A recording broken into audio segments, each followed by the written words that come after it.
ಈಗ ಒಂದು breaking news ಬರ್ತಾ ಇದೆ. ಈ ಬ್ರೇಕಿಂಗ್ ನ್ಯೂಸ್ ರಾಜ್ಯ ರಾಜಕಾರಣದಲ್ಲಿ ಸದ್ದನ್ನ ಮಾಡ್ತಾ ಇರುವಂತದ್ದು. ಇದು ಯಾವ ಕ್ಷೇತ್ರಕ್ಕೆ ಸಂಬಂಧಪಟ್ಟಿದ್ದು ಅನ್ನುವಂಥದ್ದನ್ನ ಕೂಡ ಹೇಳ್ತೀವಿ. ಅದು ಮಂಡ್ಯ ರಾಜಕಾರಣದ್ದು. ಮಂಡ್ಯ ರಾಜಕಾರಣದಲ್ಲಿ ಮಹತ್ವದ ಬೆಳವಣಿಗೆ ನಡೀತಾ ಇದೆ.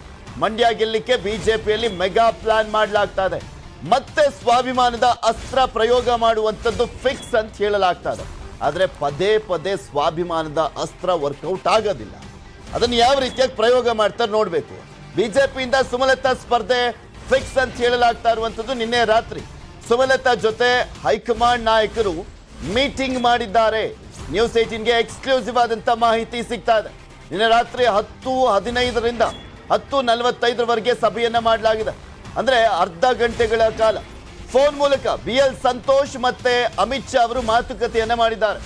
ಸುಮಲತಾ ಜೊತೆ ಸುಮಾರು ಅರ್ಧ ಗಂಟೆಗಳಿಗೂ ಹೆಚ್ಚಿನ ಕಾಲ ಚರ್ಚೆಯನ್ನ ಮಾಡಲಾಗಿದೆ. BL ಸಂತೋಷ್ ಮತ್ತು ಅಮಿತ್ ಶಾ ಅವರು ಇದೇ 20ರಂದು ಮಂಡ್ಯದಲ್ಲಿ ಸುಮಲತಾ ಅಂಬರೀಶ್ ನಾಮಪತ್ರವನ್ನ ಸಲ್ಲಿಸ್ತಾರ ಅನ್ನುವಂತ ಪ್ರಶ್ನೆ ಇದೆ.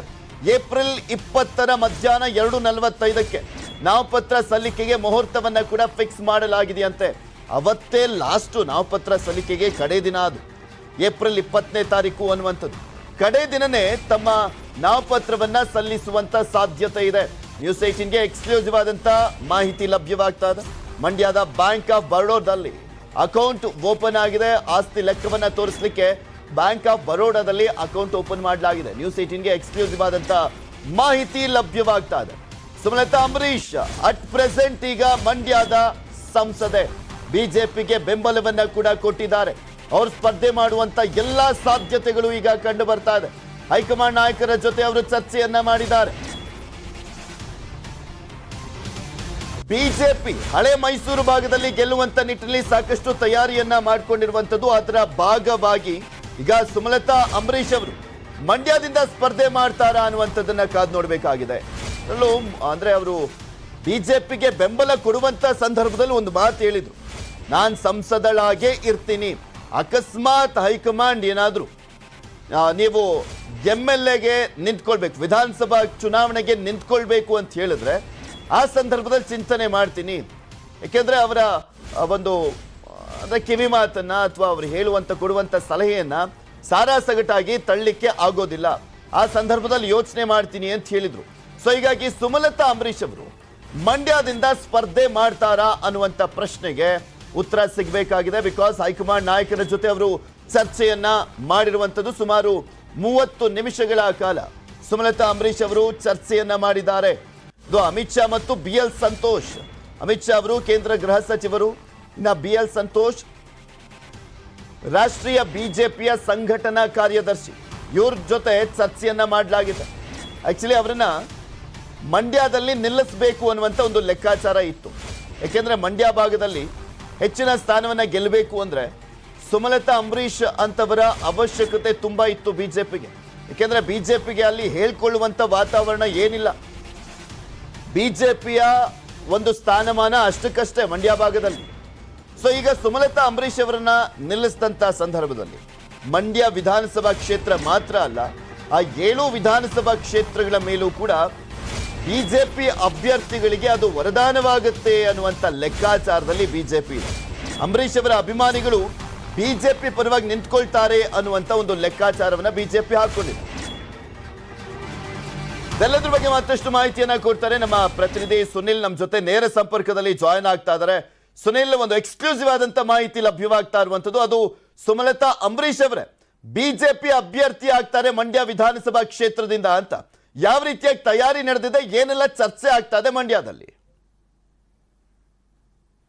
ಪೃಥ್ವಿ, ನೀವ್ ಹೇಳ್ದಾಗೆ ಈಗಾಗಲೇ ಮಂಡ್ಯ ಹೈ ವೋಲ್ಟೇಜ್ ಕ್ಷೇತ್ರ ಆಗ್ತಾ ಇರ್ತಕ್ಕಂಥದ್ದು. ಇದ್ರ ನಡುವೆ ಈಗ ನ್ಯೂಸ್ 18ಗೆ ಎಕ್ಸ್ಕ್ಲೂಸಿವ್ ಆಗಿ ಮಾಹಿತಿ ಲಭ್ಯ ಆಗಿರ್ತಕ್ಕಂಥದ್ದು. ಅಂದ್ರೆ ಸುಮಲತಾ ಅಂಬರೀಶ್ ಅವರೇ ಮಂಡ್ಯ ಕ್ಷೇತ್ರದ ಅಭ್ಯರ್ಥಿ ಆಗ್ತಾರೆ ಅಂತಕ್ಕಂಥದ್ದು ಬಹುತೇಕ ಫಿಕ್ಸ್ ಆಗಿರುವಂತದ್ದು. ಯಾಕಂದ್ರೆ ಬಿಜೆಪಿ ಹೈಕಮಾಂಡ್ ಜೊತೆ ಈಗಾಗಲೇ ಮಾತುಕತೆ ನಡೆದಿರುವಂತದ್ದು. ನಿನ್ನೆ ರಾತ್ರಿಯೇ BL ಸಂತೋಷ್ ಸೇರಿದಂತೆ ಸಾಕಷ್ಟು ಬಿಜೆಪಿಯ ನಾಯಕರೇನಿದ್ದಾರೆ ಅವ್ರ ಜೊತೆ ಮಾತುಕತೆ ನಡೆದಿರುವಂತದ್ದು. ಅಂದ್ರೆ ಮಂಡ್ಯ ಕ್ಷೇತ್ರದಿಂದ ಸುಮಲತಾ ಅಂಬರೀಶ್ ಕಣಕ್ಕಿಳಿದ್ರೆ ಯಾವೆಲ್ಲ ಲಾಭಗಳಾಗುತ್ತೆ ಅನ್ನುವಂತ ನಿಟ್ಟಿನಲ್ಲಿ ಚರ್ಚೆಯನ್ನ ಮಾಡಿರುವಂತದ್ದು.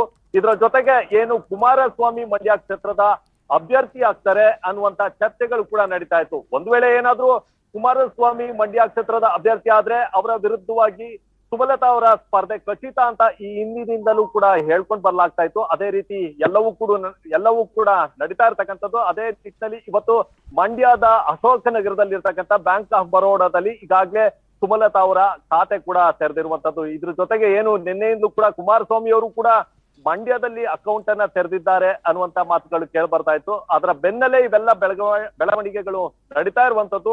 ಈ ನಿಟ್ಟಿನಲ್ಲಿ ಏನು ಆಸ್ತಿ ವಿವರಗಳನ್ನ ಕೂಡ ತೋರಿಸಲಿಕ್ಕೆ ಅಂದ್ರೆ ಅಫಿಡೇವಿಟ್ ಅನ್ನ ಏನ್ ಸಲ್ಲಿಸ್ತಾರೆ, ಈ ಒಂದು ವಿಚಾರಕ್ಕೆ ಎಲ್ಲಾ ರೀತಿಯಾದಂತಹ ಸಕಲ ಸಿದ್ಧತೆಗಳನ್ನ ಈಗಾಗಲೇ ಸುಮಲತಾ ಬೆಂಬಲಿಗರು ಮಂಡ್ಯದಲ್ಲಿ ಮಾಡ್ಕೊಳ್ತಾ ಇರ್ತಕ್ಕಂಥದ್ದು. ಬಹುತೇಕ ಸುಮಲತಾ ಅವರು ಮಂಡ್ಯದಲ್ಲಿ ಸ್ಪರ್ಧೆಯನ್ನ ಮಾಡ್ತಾರೆ ಅನ್ನುವಂಥದ್ದು ಈಗ ಮಾಹಿತಿ ಹೊರಬಿದ್ದಿರುವಂತದ್ದು. ಸಾಕಷ್ಟು ಅಂದ್ರೆ ಮತ್ತೊಂದು ಕಡೆ ಕಾಂಗ್ರೆಸ್ನಿಂದಲೂ ಕೂಡ ಸಾಕಷ್ಟು ಸ್ಟ್ರಾಟಜಿಗಳನ್ನ ಮಾಡ್ಲಾಗ್ತಾ ಇದೆ. ಒಂದ್ ಕಡೆ ಕುಮಾರಸ್ವಾಮಿ ಮತ್ತೆ ಸುಮಲತಾ ಬಂದ್ರೆ ಇವರಿಬ್ಬರನ್ನ ಕಟ್ಟಾಕ್ಲಿಕ್ಕೆ ಏನು ಕಾಂಗ್ರೆಸ್ ಕೂಡ ಒಂದು ರೀತಿ ಮಾಸ್ಟರ್ ಪ್ಲಾನ್ ಅನ್ನ ಮಾಡ್ತಾ ಇರುವಂತದ್ದು. ಅಂದ್ರೆ ಸುಮಲತಾ ರಮ್ಯಾ ಏನಿದ್ದಾರೆ ಅಂದ್ರೆ ನಟಿ ರಮ್ಯಾ ಈ ಹಿಂದೆ ಕೂಡ ಮಂಡ್ಯದಲ್ಲಿ ಸಂಸದರಾಗಿದ್ರು ರಮ್ಯಾ ಅವರು. ಹೀಗಾಗಿ ಕುಮಾರಸ್ವಾಮಿ ಮತ್ತು ಸುಮಲತಾ ಇಬ್ಬರನ್ನು ಕೂಡ ಕಟ್ಟಾಕ್ಲಿಕ್ಕೆ ರಮ್ಯಾ ಅವ್ರನ್ನ ಕರ್ತರ್ಲಿಕ್ಕೆ ಮಾಸ್ಟರ್ ಪ್ಲಾನ್ ಅನ್ನ ಮಾಡ್ತಾ ಇರುವಂತದ್ದು. ಈ ನಿಟ್ಟಿನಲ್ಲಿ ಇಲ್ಲಿ ನಾವು ಪ್ರಮುಖವಾಗಿ ಈಗ ಸುನಿಲ್ ನಾವು ನೋಡ್ತಾ ಇದ್ರೆ ಮಂಡ್ಯ ವಿಧಾನಸಭಾ ಕ್ಷೇತ್ರ ಈಗ ಸುಮಲತಾ ಅವರೇ ಆಗ್ಲಿ ಅಥವಾ ಕುಮಾರಸ್ವಾಮಿ ಅವರು ಬಂದಂತ ಸಂದರ್ಭದಲ್ಲಿ ಬರೀ ಮಂಡ್ಯ ವಿಧಾನಸಭಾ ಕ್ಷೇತ್ರಕ್ಕೆ ಮಾತ್ರ ಸೀಮಿತ ಆಗೋದಿಲ್ಲ, ಅದು ಬೇರೆ ಬೇರೆ ಕ್ಷೇತ್ರಗಳ ಮೇಲೂ ಕೂಡ ಇಂಪ್ಯಾಕ್ಟ್ ಆಗುವಂತ ಎಲ್ಲಾ ಸಾಧ್ಯತೆ ಇರುತ್ತೆ.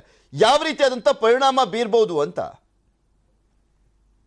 ಖಂಡಿತ ಪೃಥ್ವಿ, ಏನು ಕುಮಾರಸ್ವಾಮಿ ಅವರು ಮಂಡ್ಯ ಕ್ಷೇತ್ರಕ್ಕೆ ಆಗಮಿಸಿದ್ರೆ ಇಲ್ಲಿ ಸ್ಪರ್ಧೆಯನ್ನ ಮಾಡಿದ್ರೆ ಇಡೀ ಜಿಲ್ಲೆಯಲ್ಲಿ ಇರತಕ್ಕಂತ ಏನು JDS ನಾಯಕರೇನಿದ್ದಾರೆ ಅವರೆಲ್ಲರಿಗೂ ಕೂಡ ಒಂದು ಬಲ ಬರುತ್ತೆ ಅನ್ನುವಂತ ನಂಬಿಕೆ ಜಿಲ್ಲೆಯ JDS ನಾಯಕರಲ್ಲಿ ಇರ್ತಕ್ಕಂಥದ್ದು. ಹೀಗಾಗಿ ಕುಮಾರಸ್ವಾಮಿ ಅವರಿಗೆ ರೆಡ್ ಕಾರ್ಪೆಟ್ ಅನ್ನ ಹಾಕಿ ಇಲ್ಲಿನ ನಾಯಕರು ಕಾಯ್ತಾ ಇರ್ತಕ್ಕಂಥದ್ದು. ಅಂದ್ರೆ ಕುಮಾರಸ್ವಾಮಿ ಅವರು ಮಂಡ್ಯಕ್ಕೆ ಬಂದ್ರೆ ನಮಗೂ ಕೂಡ ಪ್ಲಸ್ ಆಗುತ್ತೆ ಅನ್ನುವಂತ ನಿರೀಕ್ಷೆಯಲ್ಲಿ ಮಂಡ್ಯ JDS ನಾಯಕರು ಇರ್ತಕ್ಕಂಥದ್ದು. ಇದೇ ನಿಟ್ಟಿನಲ್ಲಿ ಏನಾದ್ರೂ ಸುಮಲತಾ ಸ್ಪರ್ಧೆಯನ್ನ ಮಾಡಿದ್ರೆ ಒಂದು ಕಡೆ ಏನ್ ಕಾಂಗ್ರೆಸ್ ಕೂಡ ಸ್ಟ್ರಾಟಜಿಯನ್ನ ಮಾಡ್ತಾ ಇರುವಂತದ್ದು.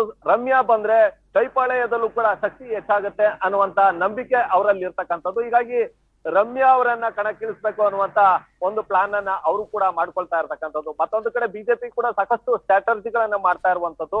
ಏನು ಸುಮಲತಾ ಏನಾದ್ರೂ ಮಂಡ್ಯ ಕ್ಷೇತ್ರದ ಅಭ್ಯರ್ಥಿ ಆದ್ರೆ ಮಂಡ್ಯದಲ್ಲಿರ್ತಕ್ಕಂಥ ಬಿಜೆಪಿ ಅಭ್ಯರ್ಥಿಗಳೇನಿದ್ದಾರೆ ಅವರ ಕೈ ಕೂಡ ಬಲವಾಗುತ್ತೆ ಅನ್ನುವಂತ ಒಂದು ಮಾಸ್ಟರ್ ಪ್ಲಾನ್ ಅನ್ನ ಇಲ್ಲಿ ಮಾಡ್ಕೊಳ್ತಾ ಇರ್ತಕ್ಕಂಥದ್ದು. ಈ ನಿಟ್ಟಿನಲ್ಲೇ ಮಂಡ್ಯದಲ್ಲಿ ಇದುವರೆಗೂ ಕೂಡ ಏನು ಘೋಷಿತ ಅಭ್ಯರ್ಥಿಗಳೇನಿದ್ದಾರೆ ಅಂದ್ರೆ ಕೈಗೆ ಘೋಷಿತ ಅಭ್ಯರ್ಥಿಯಾಗಿರ್ತಕ್ಕಂಥ ಗಣಿಗ ರವಿಕುಮಾರ್ ಅವರಿಗೆ ಬಿ ಫಾರ್ಮ್ ಅನ್ನ ಕೊಟ್ಟಿಲ್ಲ. ಇದರ ಜೊತೆಗೆ ಬಿಜೆಪಿ ಘೋಷಿತ ಅಭ್ಯರ್ಥಿ ಆಗಿರ್ತಕ್ಕಂಥ ಅಶೋಕ್ ಜೈರಾಮ್ ಅವ್ರಿಗೂ ಕೂಡ ಬಿ ಫಾರ್ಮ್ ಅನ್ನ ಕೊಟ್ಟಿಲ್ಲ. ಅದೇ ರೀತಿ JDS ನ ಎಂ ಶ್ರೀನಿವಾಸ್ ಅಂದ್ರೆ ಹಾಲಿ ಶಾಸಕರಾಗಿದ್ದಂತವ್ರು ಇವ್ರಿಗೂ ಕೂಡ ಇವರನ್ನ ಈಗಾಗಲೇ ಪಕ್ಷ ಕೂಡ ಘೋಷಣೆ ಮಾಡಿದೆ ಮಂಡ್ಯ ಕ್ಷೇತ್ರದ ಅಭ್ಯರ್ಥಿ ಎಂ ಶ್ರೀನಿವಾಸ್ ಅಂತ. ಆದ್ರೆ ಅವ್ರಿಗೂ ಕೂಡ ಇದುವರೆಗೂ ಬಿ ಫಾರ್ಮ್ ಅನ್ನ ಕೊಟ್ಟಿಲ್ಲ.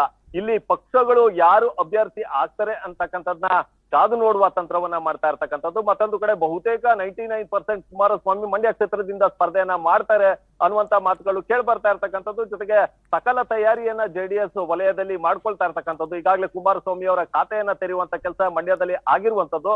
ಇದೇ ನಿಟ್ಟಿನಲ್ಲಿ ಏನು ವಿಚಾರ ಹೊರಬರ್ತಾ ಇದ್ದಂತೆ ಸುಮಲತಾ ಅಂಬರೀಶ್ ಕೂಡ ಏನು HD ಕುಮಾರಸ್ವಾಮಿ ವಿರುದ್ಧವಾಗಿ ಸ್ಪರ್ಧೆಯನ್ನ ಮಾಡ್ಬೇಕು ಅನ್ನುವಂತ ನಿಟ್ಟಿನಲ್ಲಿ ಈಗಾಗಲೇ ಹೈಕಮಾಂಡ್ ಜೊತೆ ಚರ್ಚೆಯನ್ನ ಮಾಡಿರುವಂತದ್ದು. ಹೈಕಮಾಂಡ್ ಕೂಡ ಸೂಚನೆಯನ್ನ ಕೊಟ್ಟಿರುವಂತದ್ದು. ಹೀಗಾಗಿ ಮಂಡ್ಯ ಕ್ಷೇತ್ರದಲ್ಲಿ ಸುಮಲತಾ HD ಕುಮಾರಸ್ವಾಮಿ ವಿರುದ್ಧವಾಗಿ ಸ್ಪರ್ಧೆಯನ್ನ ಮಾಡ್ತಾ ಇದ್ರೆ ಕಾಂಗ್ರೆಸ್ ಮತ್ತೊಂದು ಕಡೆ ರಮ್ಯಾನ ಕರ್ತರುವಂತ ಕೆಲಸವನ್ನು ಕೂಡ ಮಾಡ್ತಾ ಇದೆ. ಪೃಥ್ವಿ, ನೋಡೋಣ ಸುನಿಲ್ ಏನಾಗುತ್ತೆ ಅಂತ. ಧನ್ಯವಾದ ನಿಮ್ಮೆಲ್ಲ ಮಾಹಿತಿಗಾಗಿ. ದೊಡ್ಡ ಮಟ್ಟದಲ್ಲಿ ಚರ್ಚೆ ಆಗ್ತಾ ಇದೆ. ಮತ್ತೊಮ್ಮೆ ಇಡೀ ರಾಜ್ಯದ ಚಿತ್ತ ಮಂಡ್ಯದತ್ತ ಹೊರಳುವಂತ ಎಲ್ಲಾ ಸಾಧ್ಯತೆಗಳು ಕೂಡ ಇರುವಂತದ್ದು ಅಕಸ್ಮಾತ್ ಸುಮಲತಾ HDK ಸ್ಪರ್ಧೆ ಮಾಡಿದಂತ ಸಂದರ್ಭದಲ್ಲಿ. ನೋಡೋಣ ಏನಾಗುತ್ತೆ ಅಂತ. ಮತ್ತಷ್ಟು ಅಪ್ಡೇಟ್ಸ್ ಅನ್ನ ನಿಮ್ಮ ಮುಂದೆ ಇಡ್ತಾ ಹೋಗ್ತೀನಿ. ಆದ್ರೆ ಅದಕ್ಕೂ ಮುಂಚೆ ಒಂದು ಸ್ಮಾಲ್ ಬ್ರೇಕ್.